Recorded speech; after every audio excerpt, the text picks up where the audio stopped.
Hey everyone, यह है class 8 की हिंदी रीडर का चैप्टर ठुकरा दो या प्यार करो। कई उपासक मंदिर में किस प्रकार जाते हैं? कई उपासक मंदिर में धूमधाम, शानो शौकत और बहुमूल्य भेंट लेकर जाते हैं।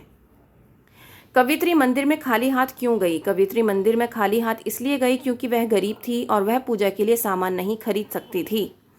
कवित्री ने भगवान के चरणों में क्या अर्पित किया? कवित्री ने भगवान के चरणों में हृदय की भेंट की और कहा कि यही उसकी पूजा और दक्षिणा समझें, इसे स्वीकारें या ठुकरा दें। इस कविता में कवित्री किस वर्ग का प्रतिनिधित्व कर रही है? इस कविता में कवित्री गरीब वर्ग का प्रतिनिधित्व कर रही हैं। संक्षेप में उत्तर लिखिए। कवित्री के पास भगवान की पूजा करने के लिए क्या क्या नहीं है? कवित्री के पास भगवान की पूजा करने के लिए धूप, दीप, नैवेद्य नहीं है, झांकी का श्रृंगार नहीं है, गले में पहनाने के फूलों का हार भी नहीं है। कवित्री ने कीर्तन न करने का क्या कारण बताया? कवित्री ने कीर्तन न करने का यह कारण बताया कि मन का भाव प्रकट करने के लिए स्वर में माधुर्य नहीं है और वाणी में चातुर्य भी नहीं है। कैसे पता चलता है कि कवित्री सच्ची ईश्वर की भक्त है? कवित्री की सच्ची भक्ति और आस्था दिखाई देती है जब वह कहती है कि हे भगवान, मेरे पास कुछ नहीं है तुझे चढ़ाने को, मैं बस अपना हृदय दिखाने आई हूँ और जो कुछ है वो यही है और इसे चढ़ाने आई हूँ। भक्त प्रभु को बहुमूल्य भेंट क्यों चढ़ाते हैं? ईश्वर की भक्ति करने के लिए बहुमूल्य भेंट देकर अर्थात श्रद्धा की भेंट देकर ईश्वर का ध्यान करते हैं।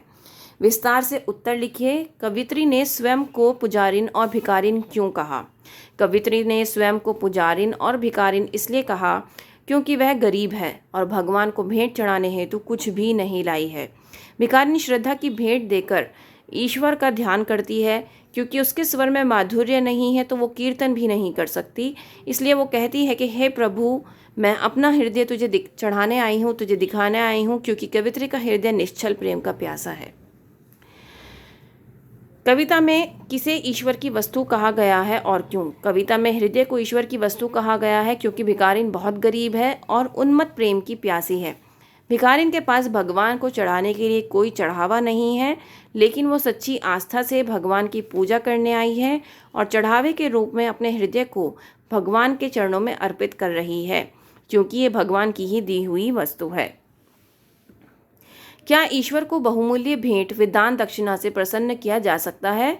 तर्क दीजिए। ईश्वर को बहुमूल्य भेंट व दान दक्षिणा से प्रसन्न नहीं किया जा सकता क्योंकि प्रभु के लिए अमीर और गरीब सभी बराबर हैं। सभी ईश्वर की भक्ति करना चाहते हैं। एक और अमीर मंदिर में बहुमूल्य भेंट चढ़ाते हैं तो दूसरी ओर गरीब केवल श्रद्धा की भेंट देकर ईश्वर का ध्यान करते हैं। ईश्वर के समक्ष दोनों बराबर हैं। प्रेम और भक्ति के लिए धन कोई बाधा नहीं है। सभी मनुष्य ईश्वर की संतान हैं। कविता का प्रतिपाद्य अपने शब्दों में लिखिए। यह कविता एक गरीबनी की अटूट श्रद्धा को दर्शाती है कि किस प्रकार वह खाली हाथ मंदिर में पूजा करने चली आई है। उसके पास कोई बहुमूल्य भेंट भी नहीं है प्रभु को भेंट करने के लिए। वह श्रद्धा की भेंट देकर ईश्वर का ध्यान कर रही है। दूसरी ओर जितने भी अमीर वर्ग के लोग हैं वह बहुमूल्य भेंट चढ़ा रहे हैं तो भिखारिन कहती कि हे प्रभु, मेरे पास तेरी दी हुई वस्तु है जो कि हृदय है, जिसमें तेरे लिए अटूट प्रेम भरा हुआ है। मैं उसे तेरे चरणों में अर्पित करने आई हूँ। तू चाहे तो स्वीकार कर, ये तेरी ही वस्तु है। भाव स्पष्ट कीजिए। पूजा और प्रभुवर इसी पुजारिन को समझो, दान दक्षिणा और निछावर इसी भिखारिन को समझो। इन पंक्तियों में कवित्री भगवान के सामने हाथ जोड़कर कह रही है कि मेरे पास दान देने के लिए कुछ भी नहीं है। मैं खाली हाथ चली आई, ना ही मैं पूजा की विधि जानती हूँ, तो पूजा और दान दक्षिणा सब कुछ मुझे अर्थात भिखारिन को समझो। मेरे पास एक हृदय है, उसे दिखाने आई हूँ।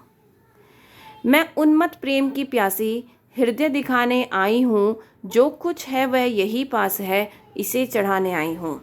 इन पंक्तियों में कवित्री भगवान के सामने हाथ जोड़कर कह रही है कि मैं एक मतवाली हूँ जो तुझसे अर्थात भगवान से बहुत प्रेम करती है। दान देने के लिए तो कुछ भी नहीं है मेरे पास, परंतु मैं अपना हृदय दिखाने आई हूँ कि मेरे दिल में कितनी आस्था और प्रेम है तेरे लिए, तो मैं इसी को तेरे चरणों में अर्पित करना आई हूँ। तो ये चैप्टर आपका कंप्लीट हो जाता है, इसकी सारी वर्कशीट्स कंप्लीट हो जाती हैं। इसी के साथ अगर आपको ये पसंद आया हो तो प्लीज़ आप मेरे चैनल को लाइक शेयर एंड सब्सक्राइब ज़रूर करिएगा। फिर मिलते हैं एक नई वीडियो में, तब तक के लिए बाय बाय।